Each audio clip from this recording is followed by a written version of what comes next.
Wait a minute. Have you heard the strange tales of the Whistler?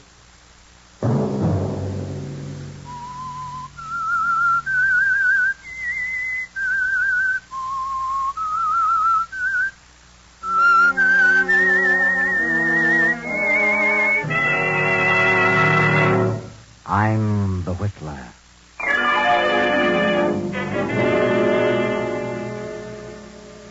I refuse to accept the responsibility of the failure of our marriage. I know who caused it, and I know who she is. I refuse to give you up to her. And so, I have made a decision. Another Sunday night, and again, CBS presents The Whistler.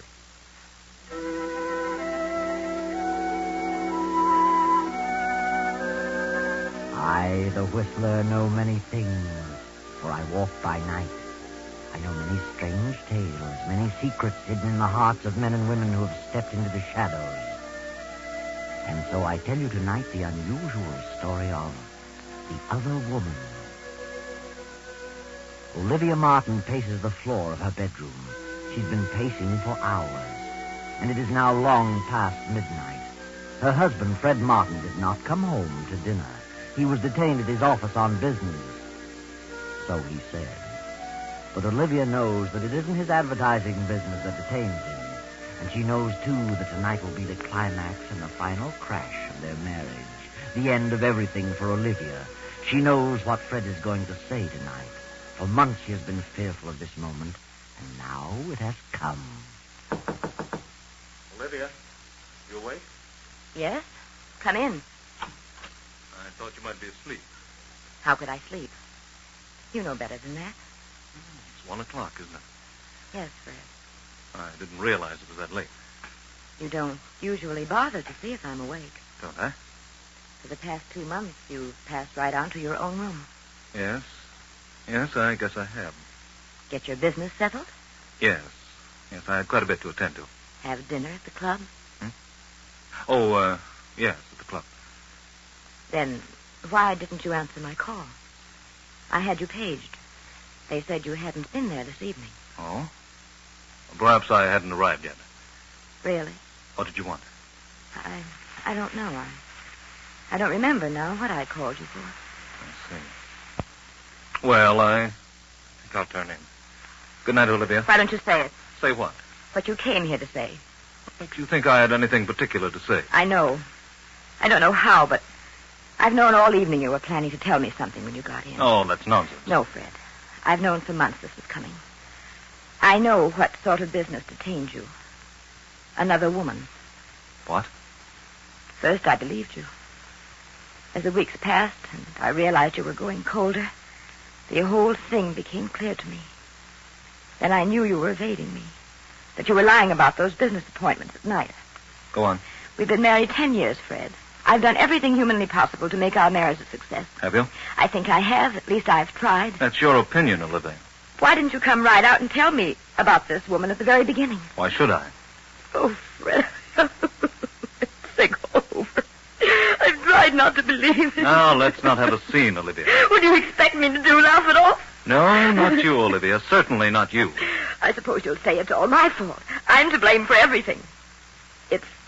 Well, isn't that what you're trying to say? I haven't said anything. Then why don't you? Say something. Why do you beat about the bush? You came here to say something. Say it. Very well, since you put it that way, I will. I'm going out of town tomorrow on business. I'm sending my things to the club. When I return, I intend to live there. Fred. Wait a minute, Olivia. I haven't finished yet. I want you to get a divorce on any grounds you please. Desertion or whatever you wish. Divorce? Do you mean that? I do. Very well. If that's the way you want it, there's nothing else I can do. No, Olivia, nothing. Good night.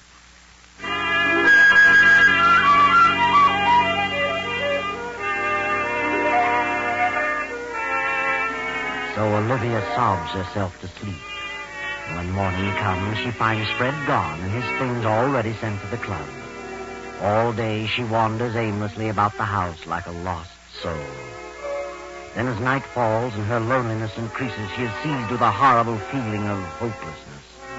A strange depression comes over her. and she sits down at the desk and writes a note. Fred, the very thought of losing you, the thought of divorce, the thought of giving you up for another woman is more than I can bear. The shame, the disgrace, the scandal of it all would, I know, drive me insane. Regardless of what you may think, I refuse to accept the responsibility of the failure of our marriage. I know who caused it, and I know who she is. You'd never be happy with a woman of her type. You'd be throwing your life away. I refuse to give you up to her. And so, I have made a decision. Goodbye, Fred. Olivia.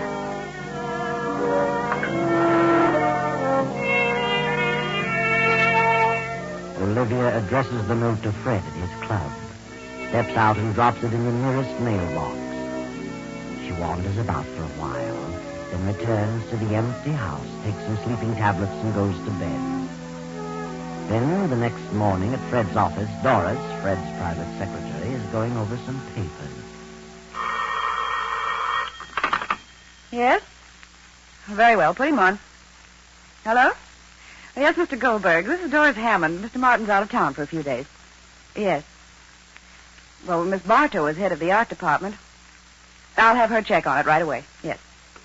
Yes, goodbye. Yes? Tell Rita Bartow to come in here, please. Miss Bartow isn't coming in today. She's staying home. Has a bad cold. Oh, I see. Well, we'll send Jack Mallory in then. Yes, Miss Hammond. You want to see me, Miss Hammond? Oh, yes, Jack. I understand Rita's ill, isn't coming in today. No, I guess not. Well, Mr. Goldberg over at Lake Laboratories wants to know which ad she intended to run next week. Only Rita knows about that. Perhaps we'd better send them over to Rita's apartment and have her select the one she wants to use. Very well. Who shall I send?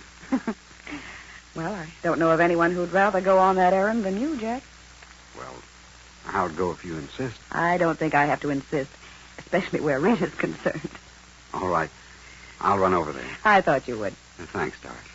See you later.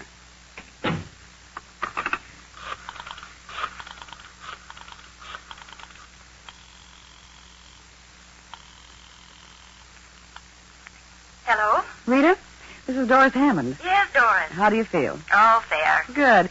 Mr. Goldberg wants to know which ad you selected for next week. I'm sending Jack Mallory over with the layout. He should be there in a short while. Very well. I've forgotten which it was. And send Jack back as soon as possible. He'll hang around all day if you don't. I will, don't worry. Goodbye. Bye.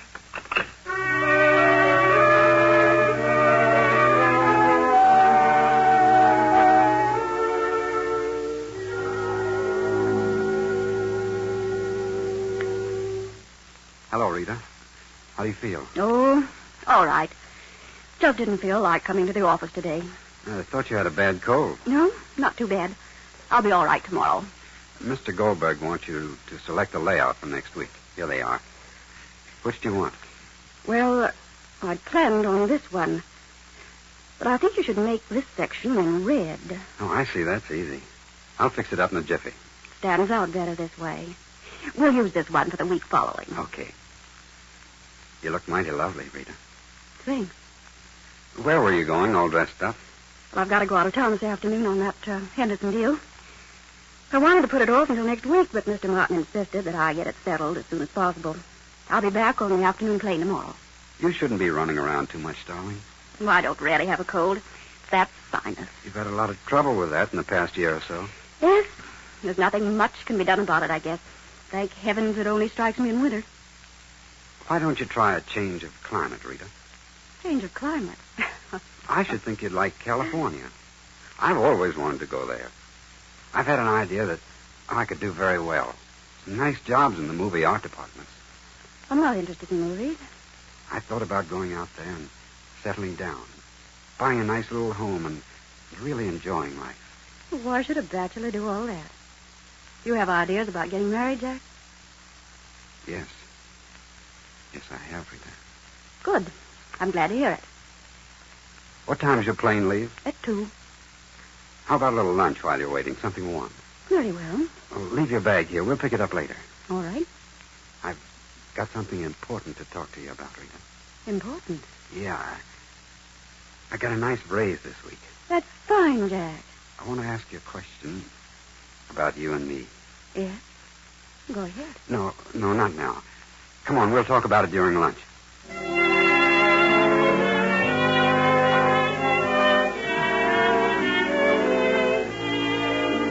Meanwhile, Olivia Martin, having made a decision and formulated a plan, visits her husband's office and calls on Doris, the secretary. Good afternoon, Miss Hammond. How do you do, Mrs. Martin? I was just going out to lunch. Would you join me? I'm sorry, Miss Hammond. I'm afraid I haven't time. I'm in rather a hurry. I've a number of things to do this afternoon. Can I help you? I suppose you're quite busy yourself. Yes, my work is always doubled when Fred leaves town. Fred? Yes, Mr. Martin. Oh, my husband. I suppose it does seem strange for an employee to call him Fred. But for some reason I've gotten into the habit and can't seem to break it. He doesn't seem to mind, however. That's so. I can imagine he wouldn't. After all, you're like one of the family, aren't you, Miss Hammond? Yes, I've been here for 2 years. You've been Fred's private secretary for how long now? Almost a year. It doesn't seem that long. Pleasant work, isn't it? Most interesting. You've no idea how absorbing this business can be, Mrs. Martin. Well, I realize it must have a certain amount of extremely interesting moments. You should come around more often, Mrs. Martin. How right you are. Things might have been different. Different? Yes. I mean, if I had taken an active interest in the business, well, at times it gets rather dull waiting at home, especially on long evenings when your husband has to stay in town on business.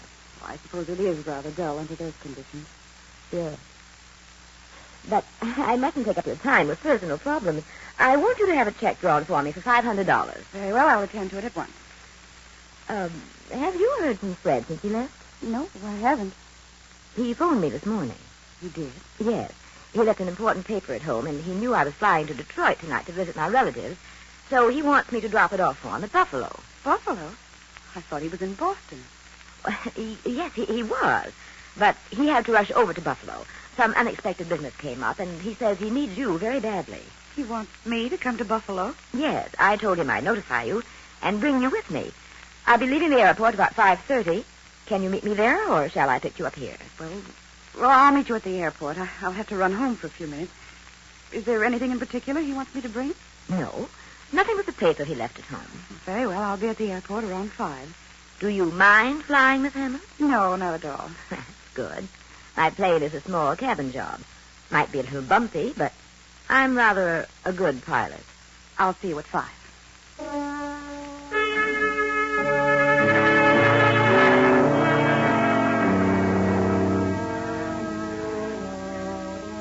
Shortly after noon, rain begins to fall. Round 2, the storm becomes heavier. Then Jack returns. Jack Mallory, where on earth have you been? Do you know what time it is? Yes, I'm sorry.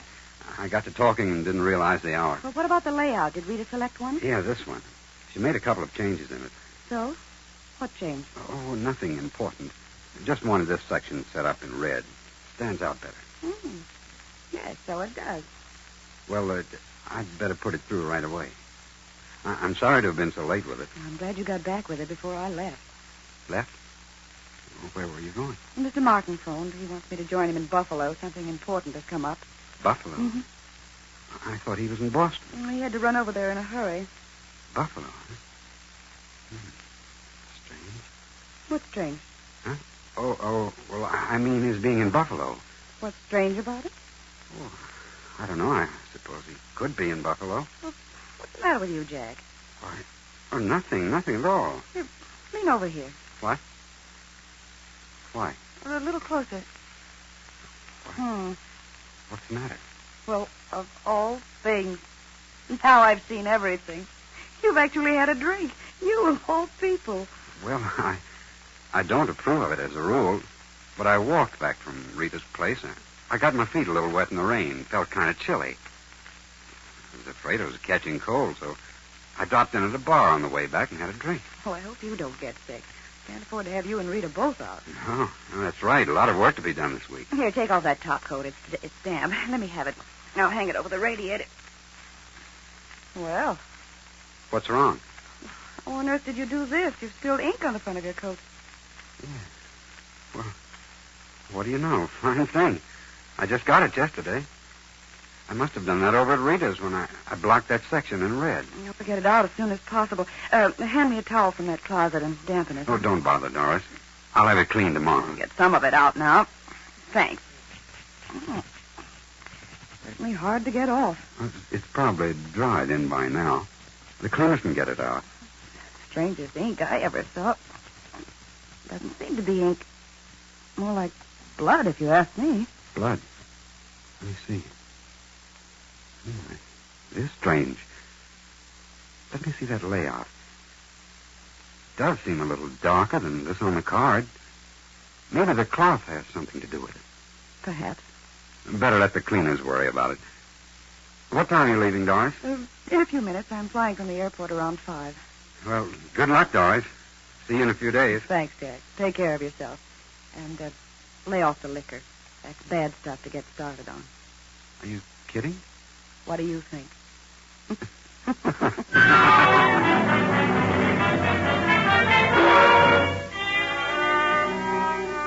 For a few brief moments, Doris stands staring after Jack as he passes through the door to the outer office. Then she picks up the towel, studies it for a moment. Suddenly she tosses it into the desk drawer, leaves the office, and goes home. Then around 5, Doris meets Olivia at the airport. Oh, Mrs. Martin, do you think we should try it tonight? You mean you'd rather not go? Are you frightened? Oh, no. No, not exactly frightened, but... Well, the storm's passed. What's wrong? What? I don't really know. Nothing, I guess. Well, nothing to worry about. I've flown this plane in all kinds of weather. Yes, of course. Well, we're all set. Let's climb in. I wish I could have talked to Fred. I haven't the slightest idea what this is all about. You'll know what it's all about. In no time at all. What? We'll get there in a couple of hours. Don't worry.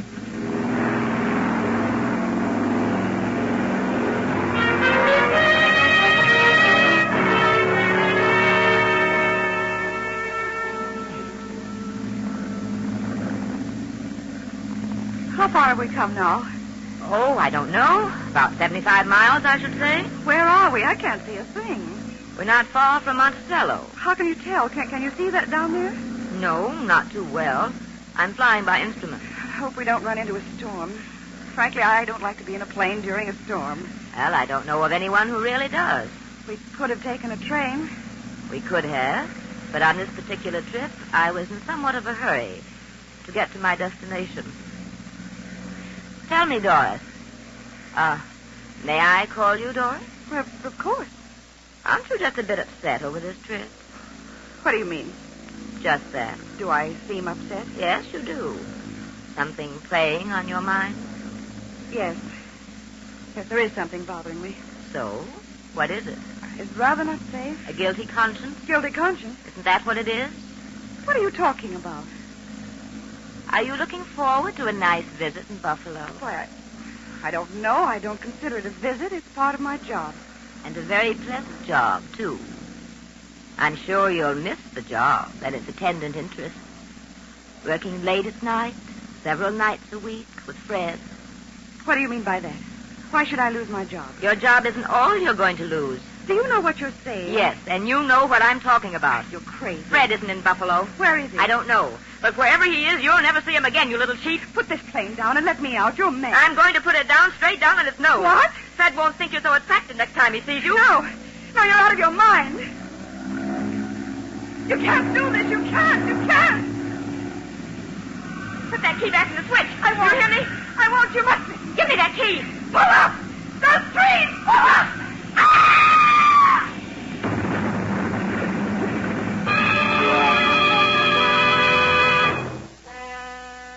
By some strange quirk of fate, Olivia is foiled in her plan of suicide and murder. A farmer rushes to the crash, finds Olivia thrown clear and still alive. Now, an hour later, in the farmhouse.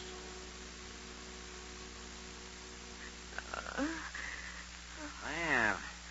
how do you feel, ma'am? What? Why? Who are you? I'm Doc Sanders. Doctor? Where am I? You're on Jake Barrett's farm. Found you right after the crash. Believe me, you're mighty lucky. Lucky? What do you mean? You were thrown clear when you hit the treetops. Got off with a few scratches and a couple of rattling good bumps, but not a busted bone anyplace. What happened to my passenger? Well, I'm sorry to say she's dead. Dead. She's dead. Yeah, she wasn't as lucky as you. I'm lucky, am I? Don't you think so? No. No, I don't. I'm not lucky. That isn't the way. Now, take it easy. I know how you feel, but you couldn't help it, ma'am. These things just happen sometimes. No, they don't just... What were you going to say, ma'am? Nothing. I wasn't going to say anything. Oh. Well, they located your husband, ma'am. Jake's driving you back to New York tonight. Now, you'll be all right.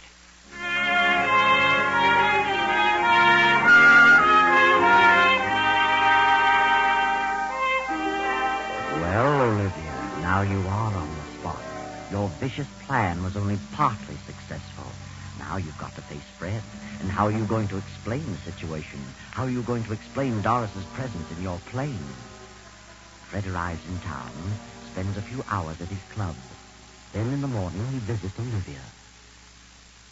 Hello, Olivia. Oh, Fred, it was terrible. Yes, I know. I'm very sorry, Olivia. I don't know what happened, but all of a sudden the motor cut off. I couldn't find a clear spot anyplace. I thought I saw a clearing, but it was more trees. And with no motor, I couldn't pull up. You were very fortunate. Yes, I suppose so. Where were you going? Why, well, after you left, I got to thinking things over, and I just couldn't remain another night in this house alone. So I decided to go to my sister's in Detroit for a while. Mm-hmm. Why did you fly? I don't know. I just wanted to get away as fast as possible. Wasn't it a rather bad night for flying? No, I've flown in worse weather. Storm had cleared.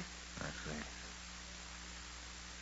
I was never so shocked in my life. Oh, Fred, so sorry, so terribly sorry. No. Get over yourself. You couldn't help it. It was just one of those things. I know how you feel. Doris she was a lovely girl. A shame. Yes, she was young. Had everything to live for. I know how you must feel, Fred. Yes, I'll certainly miss her. Can you ever forgive me, Fred? Why, of course, Olivia. I never want to fly a plane again, never. Tell me, how did Doris happen to be with you? Where was she going? Well, she said she wanted to visit some friend in Buffalo. Asked me if I'd drop her off there. How did she know you were flying that way? Well, you see, I went to your office and told her I was going to Detroit and asked her to draw some money for me.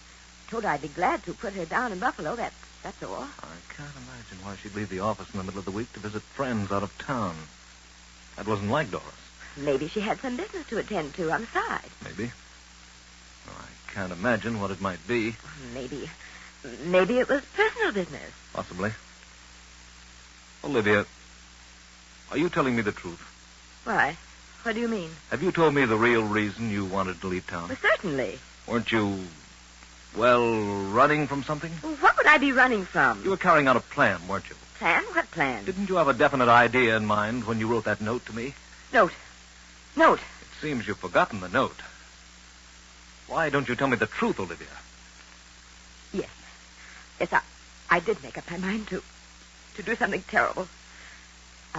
I was going to kill her and myself. I couldn't stand it any longer.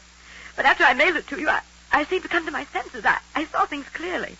Realized how awful such a thing would be. I just couldn't go through with it. So you decided to forget the idea and go on to Detroit? Yes. I swear I changed my mind about killing her. I couldn't be a murderer. You really expect me to believe that? Fred, you must believe me. You must, please. I know what you think, the note and everything that's happened. That note is certainly definite evidence against you. The note, yes. Oh, Fred, I swear I didn't. That's easy to say, but the note is too convincing. Where is the note? You must destroy it. Don't tell anyone about it, please, Fred. What time was it when you visited my office? Oh, I don't know. About noon, I think. And you mailed the note the night before? Yes. And you made up your mind to leave town. You went to the office, told Doris about it, and left at 5. Yes, that's right. And what did you do in the meantime? Oh, I can't remember. I'm so confused. I went shopping for a while. Are you sure? I don't know. I don't know, but I swear I changed my plan by the time morning came. You're going to have a hard time proving all that. It's the truth. Why shouldn't they believe the truth? The circumstances all tie in too well. We had separated the day before. I moved to the club. Several people knew about that. And in the note, you said you knew who the other woman was and stated clearly what you intended to do about it. I know. Then how else can the police look at it? Police? What do they know about it? They've been putting two and two together. But the note. How do they know what's in the note? They were waiting for me when I got back from Boston. They had already found the note. They showed it to me. That's where you made your big mistake, Olivia. Fred, they really think I killed her? Murdered her? They do. What are they going to do? The detectives are here now. They want to talk with you. Detectives? Yes. Yes, I'll be calm. Very well. Come in, Captain Evans. Thank you. Olivia, this is Captain Evans. And this is Lieutenant Davis. How do you do? Good morning, Mrs. Martin. Did you gentlemen wish to see me? Yes, would like to ask you a few questions. Yes. Yes, of course. But I haven't done anything. I'm absolutely innocent. Yes, I know, Mrs. Martin. We don't want to upset you. Just answer a few questions. Very well. Is it true that your husband left you a few days ago with the idea that you were to get a divorce? Yes. He took up residence at his club? Yes. You believe that your husband was in love with another woman? I did. Did you know who that woman was? I did. Did you object to his leaving you, getting a divorce? Yes. Yes, I did. Well, after he left you, did you write this note to him? Yes. I wrote it, but I... You mailed it to his club? Yes. Next day, you got some money at his office, about noon, and exactly 5 o'clock, you took off in your plane. Yes, but I'd changed my mind. I couldn't go through with it, and I didn't. I swear I didn't. Where were you, Mrs. Martin, between noon and 5 o'clock? I went about town. I did a little shopping. I don't remember what else I did. Can you prove where you were during that period? No, I don't see how I could. No one was with you during that time. Did you frequent any establishment where you were known? No, I didn't. I saw no one I knew. Are you sure, Olivia? I'm positive. What difference does it make where I was between noon and 5 o'clock? It makes a lot of difference. Because it was about that hour that Rita Bartow was stabbed to death in her apartment. Rita Bartow? The head of the art department? That's right. The weapon's not been found, and there were no clues to the identity of the murderer, excepting your note to your husband. But Rita Bartow? What have I to do with her? You said in your note here that you knew who the woman was. Rita Bartow was the other woman. What? Then what about... What about who? What were you going to say? Nothing. I wasn't going to say anything. Not one thing. Oh, yes, you were, Olivia. Yes, you were. You were going to say that you killed the wrong woman. Poor, innocent Doris Hammond.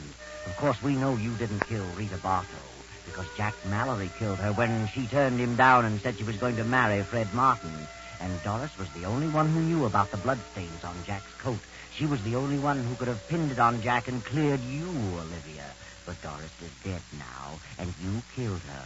Killed the very one who could have saved you. What a shame.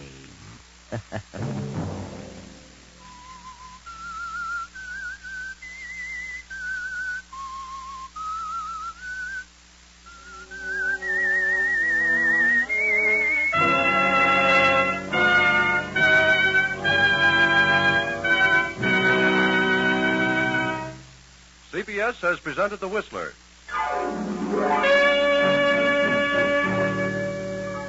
Next week, same time. I, the Whistler, will return to tell you another unusual tale. Good night. This is the Columbia Broadcasting System.